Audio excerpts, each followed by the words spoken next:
Jesus Skeptic was provided to me by Baker Books for an honest review. Let's be honest, Christianity has not always been a force for good. A big reason is because, well, some Christians are awful. Some have done terrible, unspeakable acts in the name of Jesus. This has led many to become skeptical of Christianity. John S. Dickerson was one of them. He is an award-winning journalist that has worked for news outlets such as the New York Times and USA Today. His journalism led him on an investigation towards the credibility and impact of Christianity. Does this sound familiar to another well-known skeptical journalist that did a similar investigation? Many have heard about Lee Strobel's investigation to prove that the resurrection of Jesus did not happen. That backfired in a way that led him from atheism to Christianity. While John S. Dickerson does not claim he was an atheist, he does state he did not believe in God at one point in his life. He had a strong skepticism towards Jesus and the largest movement in human history, Christianity. While Strobel and Dickerson's investigations are similar, the evidence they searched for is different. Strobel looked at ancient literature, archaeology, manuscripts, and medical evidence. Dickerson looks at the world's most monumental human breakthroughs, some of these being the quality of life, education, hospitals, racial and gender equality, and the ending of slavery. His investigation was anchored under 5 major breakthroughs. 1. The launch of the scientific revolution. 2. The birth of the modern university. 3. The founding of modern medicine and modern hospitals. 4. The end of open slavery. And 5. The creation of social literacy.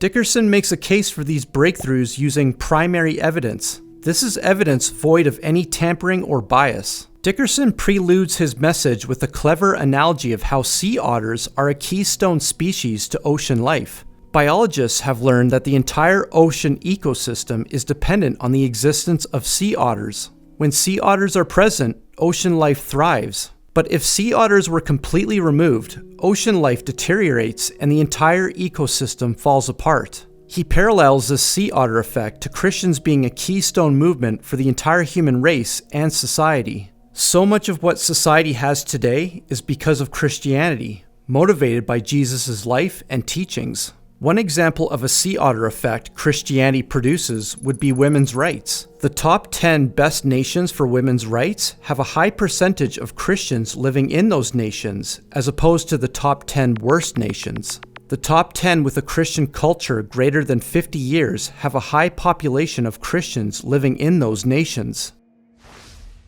As for the scientific revolution, an overwhelming amount of its founders were Christian. Some of the greatest mysteries of the universe were discovered by devout believers in Jesus. Sir Isaac Newton discovered the laws of gravity, and he loved studying the Bible in every language possible. Johann Kepler discovered the laws of planetary motion, despite his efforts of wanting to be a pastor or a priest. His writings revealed his strong belief in Jesus. Blaise Pascal invented a mechanical calculator, which many consider as the first computer in history. His writings revealed how science and Christianity are compatible, and even wrote a poem devoted to Jesus. Robert Boyle, known as the father of modern chemistry, was also a devout believer that used science to support Christianity. He wrote about theology and even gave money to missionary organizations. Some of his donations helped promote the translation of the Bible to other languages. John Ray was the founder of our modern understanding of biology and zoology. He wrote entire books about Jesus, in addition to his books about science. Out of 52 of the most influential scientists who launched the scientific revolution, 98% of them were committed Christians. This was clear when looking at their journals and personal artifacts. As a note, that list of 52 was chosen by a secular group. When it comes to the modern university, Christians founded the original ones in the Western world, being Oxford and Cambridge. They then started multiplying across Europe. The spread continued in North America with universities such as Harvard, Princeton, and Yale. In fact, the first 9 universities in North America, most still regarded as the best in the country and even the world, were all founded by various Christian groups. The motive and purpose was to teach people the Bible. The top 10 universities in the world were all founded by Christians, all with the purpose of training students in the Bible. With modern medicine and modern hospitals, it is much of the same. Christians were engaged in caring for the sick while the scientific revolution was being launched. Edward Jenner found a monumental discovery with creating the first vaccine. His invention has saved hundreds of millions of lives. Florence Nightingale innovated the way nursing was done. She created wards and divisions within hospitals. She pioneered the use of charts and statistics within medical care. Johns Hopkins was a major innovator of the modern hospital and founded one of the world's best hospitals. The world-famous Mayo Clinic would not exist had it not been from the influence of a Catholic nun named Mary. Her motivation to care for the sick and poor convinced the Mayo family to open a hospital.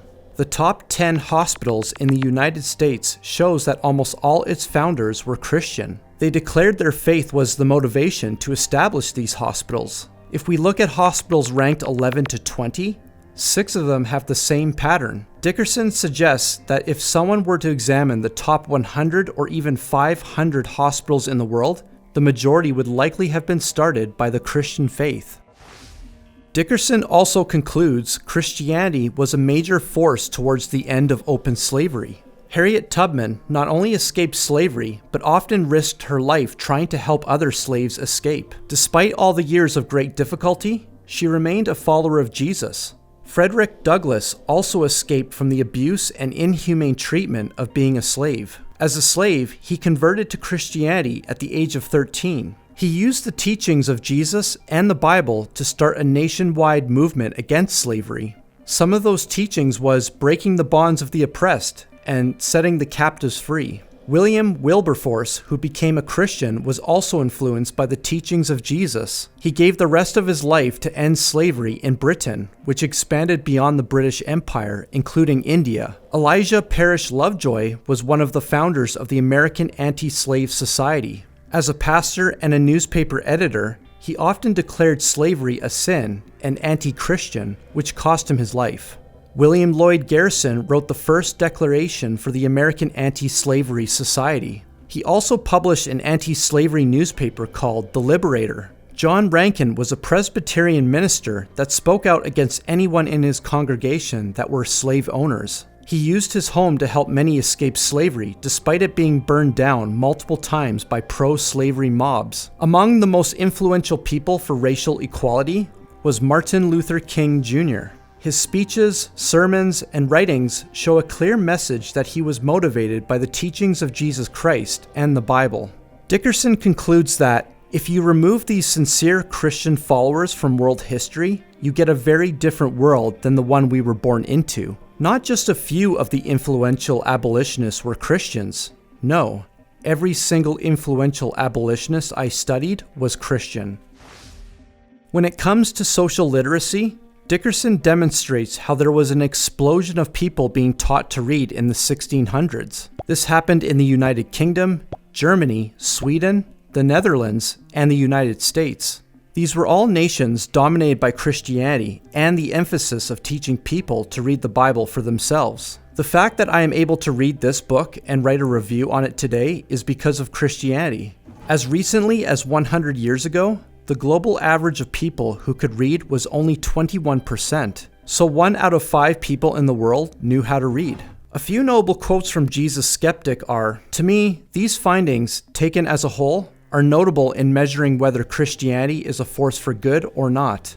The evidence led me to a bold but undeniable conclusion. Whether I like Jesus' followers or not, whether I believe in Jesus' spiritual claims or not, Jesus bears studying, for his movement has been, by multiple measures, among the most powerful movements for social good in all of human history. Whether we believe that Jesus is God or not, his outrageous prediction has come true. Impossible as it was, Jesus' followers have spread his name to the ends of the earth. Jesus' movement is godlike in its massive size and historic influence. It is unrivaled. And it turns out that Jesus' movement is also unique in that its growth was predicted, not only in size, but also in geography, time, and trajectory. Dickerson supports his quotes from a few graphs he provides to show the powerful influence Jesus has. 98 past and present nations or empires have been modeled by Jesus as a Christian state. This is far greater than the 27 Marxist and Muslim nations. Even when you compare followers of Jesus versus followers of modern celebrities, The number of Instagram followers don't even dare come close to the 2.3 billion people that not only follow Jesus, but worship him as God. Historian H.G. Wells concludes that, "I'm a historian. I'm not a believer, but I must confess, as a historian, this penniless preacher from Nazareth is irrevocably the very center of history. Jesus Christ is easily the most dominant figure in all of history." Historian Yaroslav Pelikan shares that, regardless of what anyone may personally think or believe about him, Jesus of Nazareth has been the dominant figure in the history of Western culture for almost 20 centuries. If it were possible, with some sort of super magnet, to pull up out of that history every scrap of metal bearing at least a trace of his, Jesus' name, how much would be left? Jesus Skeptic is not a perfect book. It has an overusage of the statements as a reporter, as a researcher, as a journalist, or as a skeptic. The reader does not need over 10 reminders of Dickerson's career or worldview. There are also no large colored photos to show these historical writings and artifacts. Readers are instead left with small black and white photos that are difficult to read.